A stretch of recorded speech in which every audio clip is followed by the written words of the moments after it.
O que é um bom documentário? A melhor resposta que eu consigo pensar é aquele que oferece ao espectador algum tipo de experiência, seja entretenimento, informação ou, no mínimo, uma boa distração.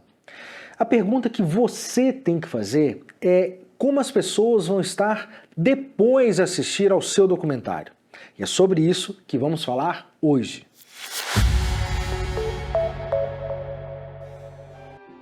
Cinemas são figuras em movimento que geram conflitos e, consequentemente, dramas. Então, sempre que possível, você deve registrar no seu documentário a ação e não a inatividade. Vamos supor que você vai fazer um documentário sobre uma determinada profissão, que está ali ficando pouco comum, por exemplo, um sapateiro. O que você vai filmar? Se a sua resposta for um homem fazendo sapatos e nada mais, o seu filme tem um grande problema. Isso porque uma série de imagens de um homem construindo ou reformando um sapato, elas podem se transformar em uma exposição fotográfica e não um filme. Mas e se não acontecer nada de diferente? O que eu faço? Bom, é verdade que as primeiras impressões de um tema podem não causar grande entusiasmo. Mas pense um pouco. Qual o cotidiano da pessoa que faz um calçado? Quais as vantagens e desvantagens de um calçado que é feito à mão? Quem compra um calçado assim hoje? E qual que é a relação de uma pessoa que faz um trabalho manual tão delicado com o seu cotidiano? A resposta para essas e outras perguntas vão lhe dar muitas ideias para serem inseridas no seu documentário. Isso porque os acontecimentos do seu filme, eles não precisam ser grandiosos, mas têm que gerar sensações. Diz um pensador francês, disse com muita propriedade, que o que cinema tem de forte para mim é captar o movimento do mundo, tá? O que acontece no mundo, nesse mundo físico, chama de real, nem sei se é real. Isso que eu acho extraordinário do cinema. Tinha só a imagem, quando veio o som, a captação do movimento do mundo que ficou completa. Então, como recusar isso, entendeu? O movimento do mundo se expressa em pessoas, em seres humanos, que agem e falam. Claro que esses acontecimentos podem, muitas vezes, não ser fáceis de gravar. Eles podem acontecer sem um aviso prévio, em locações de difícil acesso, em horas inoportunas, enfim. Mas também pode existir o oposto. Você está ali diante de algo que parece que não tem muito a dizer, mas é importante para o contexto e você tem que filmar ele. Planos estáticos de algo que está estático, em 99% das vezes, não é legal. Mas se você optar por um belo detalhe, mesmo que estático, isso pode trazer algo de novo para o olhar do espectador. E se você juntar a isso um pequeno movimento de câmera, revelando o objeto aos poucos, vai trazer ainda mais emoção para a cena. Mas preste atenção, movimentos de câmera têm que fazer sentido. Caso contrário, não use. Normalmente, em um documentário, você também precisa que alguém fale sobre determinado acontecimento. Então, cuidado para não ser óbvio nas suas gravações. O interlocutor deve falar com alguma finalidade que vá além da imagem. Lembre-se, mais do que ouvir falar sobre alguma coisa, os espectadores querem ter uma experiência com aquilo que eles veem e ouvem. E acredite, isso pode tornar a sua entrevista algo tão cativante que a própria conversa vai se tornar o acontecimento do seu filme. Porque você entra no apartamento, toca a campainha, você não conhece, porque quando eu falo com uma pessoa, eu não conheço, a pesquisa conhece, eu não. E de repente, em 15 minutos, 10 minutos, a pessoa está me contando coisas alegres ou tristes, mas coisas muito fortes, e para que o diálogo resulte em uma coisa boa, eu tenho que me sentir, eu tenho que amar aquela pessoa enquanto filme. Não depois nem antes, naquele momento. E tenho que mais ou menos me identificar com ela. Então, é um sofrimento. Você se identifica com 30 pessoas numa semana, você fica carregado, né? Mas o que me interessava é que todos moram nesse prédio. E a diversidade de experiências de vida que eles contam é que é extraordinária. E, na verdade, são pessoas normais. O problema é que as pessoas normais Se você cria condições para um jogo de interação de duas pessoas, elas acabam revelando mundos extraordinários, sendo absolutamente normais. Encontrar um ponto de vista não é um convite para apresentar a história do seu documentário de uma maneira tendenciosa, mas uma forma de mostrar para o seu espectador algo que faça algum sentido sobre determinado contexto que você escolheu. E isso pode ser muito difícil. Muitos documentaristas experientes passam um bom tempo angustiados em busca de como contar essa história. Se o que me interessa em cinema é a negociação. Antes de filmar, você negocia, você e a tua equipe. Vamos te filmar um filme sobre isso, tá? Você top, top. Daí você vai filmar. Chega lá, você fala, senta aqui, não senta aqui.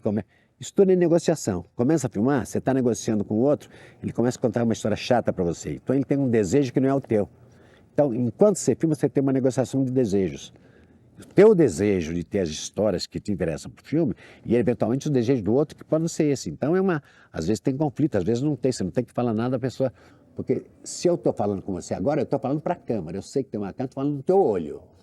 Então, claramente, não há engano nisso. Eu estou falando para você com a câmera, exagerando, mentindo, não importa. Se agora você me filma depois, eu lavando as mãos, a questão fica, ele está lavando as mãos porque a câmera pediu ou está lavando naturalmente? Eu sou uma lavadeira, eu conto que eu sou uma lavadeira, que canto, que gosto de lavar roupa. Daí, enquanto ela fala, vem um off que cobre ela lavando roupa. Me desagrada isso, porque sempre parece uma coisa que é para a câmera. E essa questão às vezes não interessa, às vezes interessa. A palavra para a câmera, ela é bacana porque é claramente uma coisa para a câmera. É claramente um teatro do real, entende? Quando você estiver planejando o seu documentário, pense em sequências, não em tomadas únicas. Uma sequência é um parágrafo visual, um agrupamento de cenas que registram um evento ou compartilham uma ideia de um determinado ponto da narrativa. Pensando dessa forma, você não vai ficar aí atolado num pântano de detalhes. O grande truque para isso é identificar os momentos chaves. Quais são as partes mais importantes para serem registradas? Quais são as mais relevantes? Se um aspecto é importante, você precisa se certificar de que o espectador o veja da melhor forma possível. Claro que tem diversas formas de se fazer isso, mas a decisão quanto à forma de fazê-lo depende do que você quer dizer.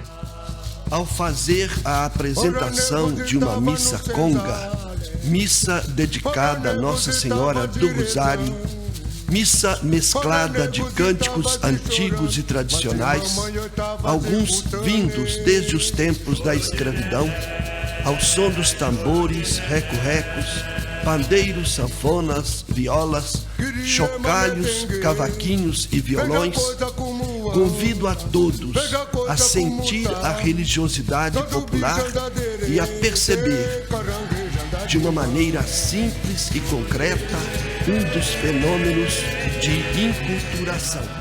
Para fazer isso funcionar bem, tenta colocar no papel. De um lado, você vai escrever a informação necessária. Do outro lado, a imagem que você quer para ilustrar o fato. Faça isso em papéis adesivos para que você possa reordená-los facilmente. Em seguida, você deve colocar ali uma estimativa de duração de cada sequência, para ter uma ideia do tamanho do resultado final. Dica: pense sempre um pouquinho mais daquilo que você tinha preparado. Pode ser que seja útil lá na ilha de edição. Em termos de produção, para calcular ali mais ou menos o tempo de cada gravação, você começa prevendo o tempo necessário para ir até a locação e pausas como refeições, café, enfim. Reserva ali pelo menos 30 minutos para poder retirar e montar o material de captação de som e imagem. E mais 30 minutos após para desmontagem. Já o tempo de captação das entrevistas e imagens de apoio vai depender da sua necessidade. Cada caso é um caso, mas para você ter uma ideia, entrevistas e depoimentos levam em média 40 minutos. E para cenas de apoio, você coloca ali 5 a 10 minutos, dependendo do equipamento que você está colocando. Se tiver iluminação, se não tiver, enfim. Mas não permita que esse planejamento se torne inflexível. Durante o processo de produção e filmagem, é comum surgir muitos problemas que você não previu e que terá que resolver na hora. Da mesma forma, também pode surgir grandes oportunidades que você deve lhe agarrar com as duas mãos e não soltar. O documentário é o seguinte, eu não preciso de uma produção. Eu não preciso de um figurino, de 200 atores, de um avião, de uma explosão. Eu não preciso de nada, eu preciso da cumplicidade do outro. Então eu posso fazer a custo muito baixo e nunca a produção é importante. E no Brasil, eu fazia ficção e a produção, ter dinheiro para os filmes, continua a ser um grande problema. E no documentário, minha regra é o seguinte, eu só faço filmes em que a equipe caiba no máximo em 2 combis, em 2 vans. É verdade. Uma van só. Então a minha regra, porque eu não quero me encher o saco com outras coisas, entende? Faltou figurino, não tem dinheiro, não preciso disso.